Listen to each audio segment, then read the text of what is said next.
കൊല്ലം സ്വദേശി ഐസക് ജോർജിന്റെ ഹൃദയം അങ്കമാലി സ്വദേശി അജിനിൽ മിടിച്ചു തുടങ്ങി. ഉച്ചയോടുകൂടിയാണ് ഐസക്കിന്റെ ഹൃദയം തിരുവനന്തപുരത്ത് നിന്ന് കൊച്ചിയിൽ എത്തിച്ചത്. എറണാകുളം ലിസി ആശുപത്രിയിൽ ശസ്ത്രക്രിയ വിജയകരമായി പുരോഗമിക്കുന്നു. റോഡ് മുറിച്ചു കിടക്കവേ അപകടത്തിൽപ്പെട്ട കൊല്ലം സ്വദേശി ഐസക് ജോർജിന്റെ ഹൃദയമാണ് അങ്കമാലി സ്വദേശി അജിൻ ഏലിയാസിന് നൽകിയത്.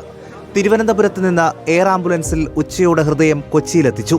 എറണാകുളം ലിസി ആശുപത്രിയിൽ നടന്ന ശസ്ത്രക്രിയയിൽ 28-കാരനായ അജിൻ ഏലിയാസിന്റെ ശരീരത്തിൽ വിജയകരമായി ഹൃദയം മാറ്റിവെച്ചു. 33-കാരനായ ഐസക് ജോർജിന് കഴിഞ്ഞ 7-ാം തീയതിയാണ് വാഹനാപകടത്തിൽ പരിക്കേറ്റത്. പരമാവധി ചികിത്സ നൽകിയെങ്കിലും ഇന്നലെ മസ്തിഷ്ക മരണം സംഭവിച്ചു.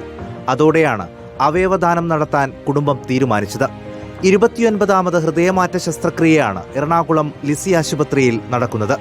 ഐസക് ജോർജിന്റെ ഹൃദയം അജിൻ ഏലിയാസിൽ മിടിച്ചു തുടങ്ങിയതായി ആശുപത്രി വൃത്തങ്ങൾ അറിയിച്ചു.